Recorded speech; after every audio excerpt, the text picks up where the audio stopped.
네, 최진봉의 시사 포커스 시작합니다. 오늘도 성공회대 신문방송학과 최진봉 교수와 함께합니다. 교수님 안녕하십니까? 예, 안녕하십니까? 예, 오늘도 할 얘기가 참 많네요. 예, 우선 오늘이 바로 전태일 열사의 50주기가 되는 날입니다. 예, 전태일 그렇습니다. 하면 아름다운 청년 전태일이 앞에 꼭 수사가 붙는.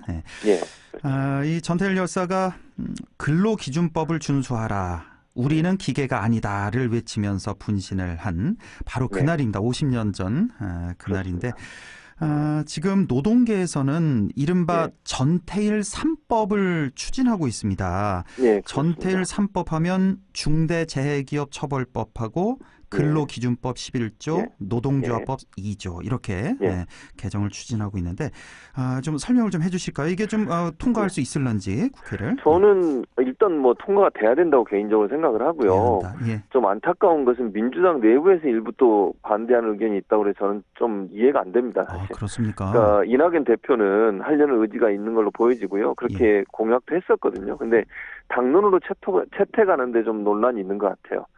그래서 이게 왜냐면 그러니까 자유투표로 맡기는 걸로 가지 않을까 하는 생각이 드는데 예. 본회의에서 표결에 하면 지금 정의당이나 심지어는 국민의힘. 국민의힘당 예. 거기도 지금 동의하고 찬성하는 쪽으로 지금 가닥을 잡고 있는데 김종인 위원장도 어느 정도 찬성의 발언을 그런 했어요. 얘기를 했죠. 예. 예. 그런데 민주당의 일부 의원들이 이제 약간 그 중대재해기업기본법 때문에 그걸 약간 좀 반대하는 의견이 있는 것 같아요. 왜냐면 이게 그 기업하고 하청, 그러니까 원청, 하청이 모두 다 책임지게 하는 거거든요. 이렇게 근로자들이 사망하는 일들이 많잖아요, 현장에서. 이 중대재해기업 처벌법이 그 김용균 그 맞습니다. 어머님이 예, 청원을 한 그러니까 그렇죠. 죽지 않고 예, 일할 그렇습니다. 권리를 달라 이거잖아요, 한마디로. 그렇죠, 맞습니다. 예. 예. 근데 산업 현장에서 많은 사람들이 죽어가고 있고 이런 상황에서 저게 제대로 그 안전장치를 마련하지 않기 때문에 그런 거거든요. 그러면 예. 안전장치를 마련하지 않은 원청이든 하청 업체든 그런 업체들에게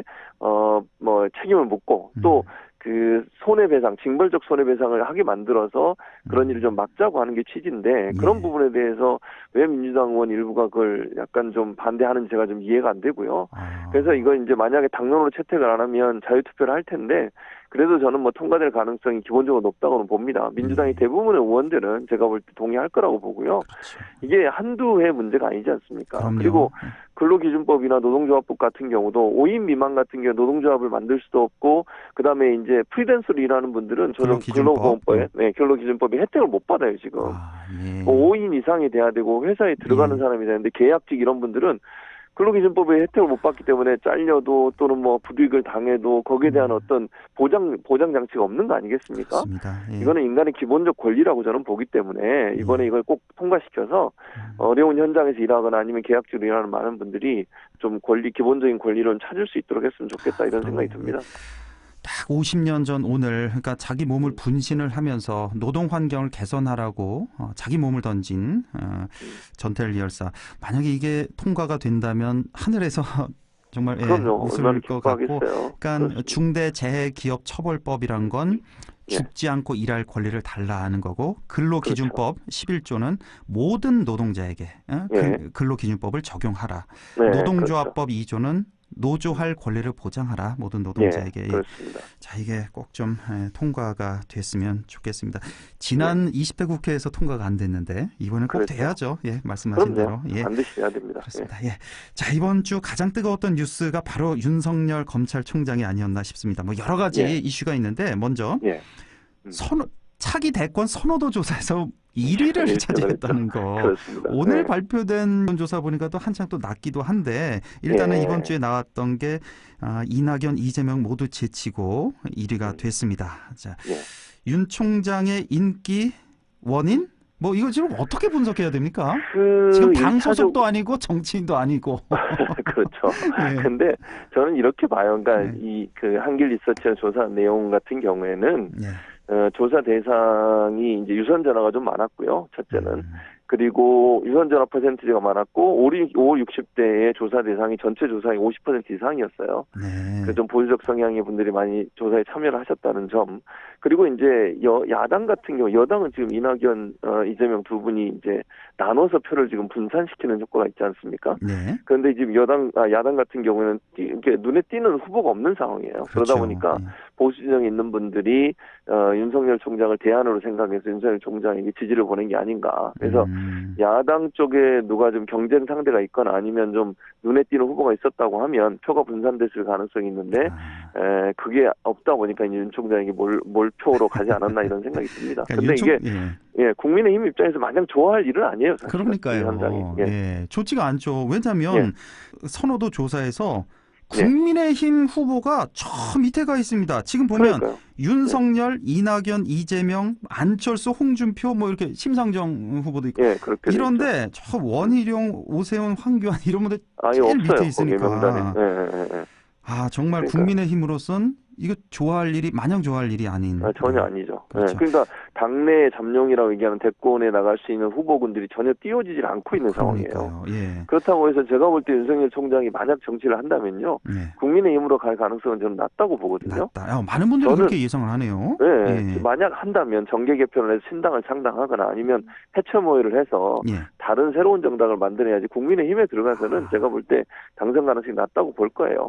본인이 만약 나온다고 하면. 그래서 지금 슬슬 얘기 나오는 게 윤 총장과 안철수의 결합? 뭐 이렇게 얘기가 또 좀 나오네요. 왜냐하면 이제 윤 총장도 그렇고 안철수 의원도 그렇고 왜냐면 중도 보수 뭐 이쪽이니까 아우르니까. 그렇죠. 그러니까 예전에 왜 안철수 바람 불었을 때 또 반기문 총장도 바람 좀 있어. 황교안 전 대표도 그렇고. 그러니까 기존 정치인에 대한 어떤 실망? 이런 게 좀 반영이 된 것 같아요. 그렇죠. 맞습니다. 그러니까 현실 정치에 대한 어떤 그 실망감 이런 것들이 새로운 사람을 찾는 그런 쪽으로 눈을 돌릴 수밖에 없어요. 그런데 지금까지 대체적으로 제가 말씀을 드려볼게요. 대체적으로 그렇게 반짝 인기를 누렸던 분이 성공한 적이 거의 없어요. 자, 안철수 대표 말씀하셨죠. 반기문 전 총장 어떻게 됐습니까? 결국은 중도 사퇴했죠. 그다음에 정몽준 2002년 월드컵 이후에 엄청난 인기를 끌다가 노무현 전 대통령과 이제 경선을 했었잖아요. 거기서 결국 이제 또 출마를 못 하시게 됐죠. 고건 전 총리도 직무대행을 했었어요. 그때 대통령 권한대행을 하면서 많은 인기를 좀 얻다가 대선 후보까지 올라왔었는데 거기도 실패를 했거든요. 그러니까 대체적으로 반짝 인기는 오래가기가 좀 어려운 부분이 있어요. 그러니까 정치인들 같은 오랫동안 정치판에 있으면서 여러 가지 경험을 쌓고 또 어떤 그 높고 지지율이 높아지고 낮아지고 이런 여러 가지 경험을 하면서 내성이 있는데 이 신진 세력들은 그런 부분들이 좀 약해요. 다시 말씀드리면 정치적 경험이 좀 부족하다 보니까 검증이 되는 과정에 좀 미비한 부분이 있고 그래서 반짝 인기는 누리지만 대선 후보까지 가는 데는 상당히 좀 한계가 있었던 것이 예전의 사례이기 때문에 윤 총장이 만약에 대선을 나가려면 좀 더 일찍 나와야 돼요. 이렇게 임박해서 나와서는 안철수 대표도 마찬가지 개념이잖아요. 서울시장도 그렇고 대선도 그렇고 너무 임박해서 나와서 반짝 인기를 누렸지만 결국은 대선에 출마했지만 떨어졌죠. 결국은. 그런 현상이 있기 때문에 어느 정도 정치판에서 좀 경험을 쌓아야 된다. 여기 일반적인 어떤 지금까지의 전례를 보면 현상이 아니겠나는 생각이 듭니다. 그러네요. 말씀 들어보니까 조금 섣부른 생각이긴 하지만 윤 총장이 일단은 지금 민주당은 아니잖아요. 지금 너무 강을 많이 건넜고 민주당은 확실히 아닌 거. 국민의힘이냐? 이것도 조금 아닌 것 같고. 그것도 아닌 것 같아요. 국민의당이냐? 이것도 아니고. 그래서 이렇게 재편되는 것 같지 않습니까? 진보에서 지금 뭐 민주당을 추구를 해서 나오고 그다음에 중도와 보수를 아우르는 신당 창당. 그래서 여기는 이제 안철수 세력, 윤 총장 세력, 그리고 지금 국민의힘의 어떤 중도파들 있잖아요. 그 초선 의원들을 중심으로 한 이분들 해쳐 모여해서 또 중도 보수 한 당이 생기고 그렇게 가능하죠. 그다음에 이제 보수 저쪽 오른쪽에 끝에 있고. 그렇죠. 그렇게 나올 가능성 충분히 있습니다. 정계 개편이 만약에 윤 총장 인기가 계속 유지가 계속 된다면. 간다고 하면, 전제를 하면 그렇습니다. 그런데 거기에는 전제가 지금 윤 총장 본인과 또 주변인들, 장모, 아내 의혹이 지금 많이 나오고 있습니다. 많이 나와 있죠. 어제 그 장모죠. 최모 씨가 10시간 이상 검찰 조사, 피의자 소환 조사를 받았단 말이에요. 근데 여기 보니까 요양병원 부정수급 의혹인데 이것도 좀 심상치가 않은 것 같네요. 그렇죠. 사실은요, 이 부분은 의심할 만한 부분이 많아요. 무슨 말이냐면 공동 이사장을 했거든요. 요양병원을. 예. 공동 이사장을 했고 그다음에 관계된 사람이 다 처벌을 받았어요. 그러니까 동업자 3명이 다 의료법 위반, 뭐 위반으로. 사기, 유죄 그렇죠. 처벌을 받았는데 유죄 처벌 받았어요. 혼자만 처벌 안 받았어요. 장모만 처벌 안 받았다. 예. 근데 윤 총장이 그 당시에는 검찰에 있었잖아요. 예. 그러니까 이게 의혹은 충분히 있다고 저는 봐요. 왜냐하면 같이 일을 했고 이사장, 공동 이사장까지 했던 사람이 다른 사람 다 처벌받는데 혼자 처벌 안 받았다. 이게 부정수급 문제거든요. 그러니까 요양급여를 22억인가를 부정으로 수급해서 그걸 착복한 건데 거기에 자기 그 돈도 일부 투자하는 걸로 알려지고 있습니다. 지금 수사가 물론 진행돼야 되겠지만 그런데 본인은 관계가 없다 이러면서 혼자만 빠졌어요. 이게 과연 타당한 것인가? 4명의 관계자가 있는데 3명은 다 처벌받는데 혼자만 빠졌고 본인은 관여 안 했다고 했는데 본인의 돈이 거기에 투자가 돼 있고 이런 상황이 과연 또 공동이사장이라는 타이틀도 갖고 있었고 이게 이제 좀 이해가 안 된다는 거죠. 그래서 이 부분은 수사 중이니까. 그렇죠. 10시간 수사를 했고요. 또 하나 그거 말고 또 하나가 있습니다. 잘 아시는 주가 조작 문제와 연관돼서 본인이 맞습니다. 또 녹취록도 공개가 됐잖아요. 그래서 이 부분은 수사가 계속 될 것 같고요. 지금 상황은 뭐 검찰총장이 현직에 있기 때문에 뭐 그럴 수 있지만 뭐 여러 가지로 나중에 파장은 예컨대 검찰청을 그만두거나 이랬을 경우에 올 수 있는 여러 가지 검증이나 파장은 충분히 있을 수 있다. 왜냐하면 윤 총장은 아직까지 정치인으로서 검증을 안 받았어요. 별로. 그렇습니다. 청문회 때도 물론 청문회를 하긴 했지만 정치인으로 나오게 되면 그보다 훨씬 더 현미경 검증을 받아야 되거든요. 뭐 최근에 많이 봤잖아요. 그럼요. 예. 그래서 쉽지만은 않을 거라는 생각은 듭니다. 개인적으로. 그 주가 조작 말씀하셨는데 거기에는 또 아내인 김건희 씨도 어느 정도 연루가 됐다는 의혹도 있어서 이건 이제 뭐 수사 단계니까 좀 지켜봐야 되겠고 지금 또 하나가 그 아내 김건희 씨 그 운영하는 회사 코바나 컨텐츠에서 전시회를 열 때죠. 이제 지난해 6월인데 그렇죠. 당시에 이제 윤 총장이 이제 검찰총장 후보자로 지명이 되자 그 협찬 후원사가 4개였는데 16개로 4배가 늘었단 말이에요. 이것도 좀 의혹이 있네요. 의혹이 있죠. 왜냐하면 그 당시에 서울중앙지검 하고 있다가 검찰총장으로 지명이 된 상태였어요.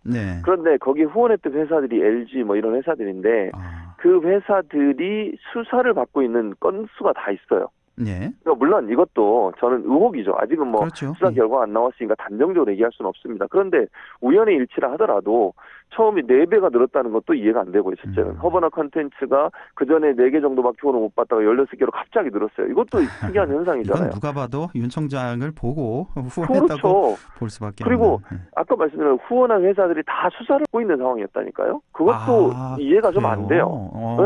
그러니까 이게 물론 뭐 그게 개입을 했냐 안 했냐를 제가 지금 여기서 단정적으로 얘기할 수 없습니다. 수사가 진행되니. 그러나 여러 가지 정황으로 보면 의혹은 충분히 있다고 봐요. 그러니까 그런 부분에 대한 수사도 반드시 이루어져야 되고 이것도 수사가 어떻게 진행되느냐에 따라서 또 다른 어떤 결과가 나올 수도 있지 않겠어요. 그래서 이것도 좀 지켜봐야 되는 상황이 아닌가 이런 생각이 듭니다. 알겠습니다. 마지막으로 미 대선 얘기도 이거 잠깐만 좀 해보죠. 지금 트럼프는 계속해서 불복 중인데 그렇죠. 자, 일단 시간 끌기 작전에 들어간 거예요. 보면은 이제 12월 4일이죠. 이제 선거인단을 확정을 해야 되고 그렇죠. 12월 8일에 선거인단이 이제 투표를 해야 되는데 대통령 투표를 해야 되는데 이 질질 끌어서 선거인단을 바꾸려고 하는 거예요. 바꾸려고. 그래서 뭐 공화당이 장악한 주의회에서 선거인단을 선출하게끔. 그렇죠. 맞습니다. 근데 이게 가능한 거예요? 너무 억지 아닌가요? 이론적으로는 가능해요. 이론적으로. 가능해요. 현실적으로 저는 좀 어렵다고 보는데 이론적으로 가능하는 게 무슨 말이냐면 지금 4일, 8일 말씀하셨잖아요. 최종 결정이 법원에서 4일까지 나와야 돼요. 그래야 누가 이겼다. 그러면 그 이긴 사람의 선거인단, 민주당이든 공화당이든 이긴 당의 선거인단을 주 정부 국무장관이 발표를 합니다. 그리고 이걸 이제 그 의회, 그러니까 연방의회에 넘겨요. 그리고 이제 8일날 투표를 하잖아요. 투표를 어디서 하냐면 그 주에 있는 주도가 있어요. 예를 들면 미시간, 뭐 조지아의 주도가 있잖아요. 거기에 모여서 투표를 하거든요. 선거인단들이 간접 투표를 하는 거죠. 근데 이 선거인단을 선거 결과에 맞게 민주당이면 민주당 선거인단이 모여서 선거 투표를 하거나 아니면 공화당이 이겼으면 공화당이 가서 해야 되잖아요. 근데 이게 4일까지 결과가 안 나온다는 가정을 하는 거예요. 그러니까 만약에 법적으로 대응을 해서 트럼프가 법적으로 계속 소송을 해서 4일까지 결과가 안 나오게 만들어버리는 거예요. 그러면 국무장관이 발표를 못 하는 거예요. 누가 이겼다라고. 그렇게 되면 주의회가 그걸 발표하게 돼 있어요. 근데 지금 말씀하셨듯이 지금 논란이 되고 있는 데가 펜실베니아, 조지아, 그리고 미시간. 미시간인가? 예. 그렇게 돼 있잖아요. 예. 이 세 주 같은 경우에 주의회를 공화당이 장악을 하고 있어요, 지금. 아, 그런 게 또 있군요. 그렇죠. 그러니까 예를 들어서 법원에서 판결을 못 내리고 그때까지 시나리오는 이렇습니다. 하하. 주 국무장관이 그걸 발표를 못했을 경우에 주의회가 그걸 발표하게 돼 있는데 예. 공화당이 장악하고 있는 주의회에서 공화당 승리를 선언해 버리는 거예요. 그리고 선거인단을 공화당 선거인단을 추천을 하는 거죠, 이쪽으로. 예. 그러면 그 사람들이 가서 투표를 하게 돼 있어요. 그렇네요. 이게 이제 트럼프가 생각하고 있는 시나리오거든요. 그런데 아이고. 이제 현실적으로는 어렵다는 거. 법원이 그렇게 판단하지 않을 거라는 게 대체적인 분석이에요.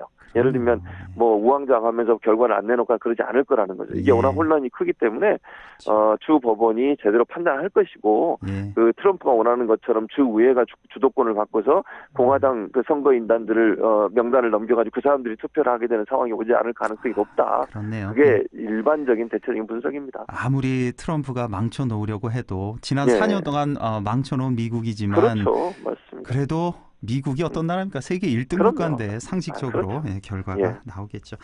알겠습니다. 지금까지 성공회대 최진봉 교수와 함께했습니다. 고맙습니다.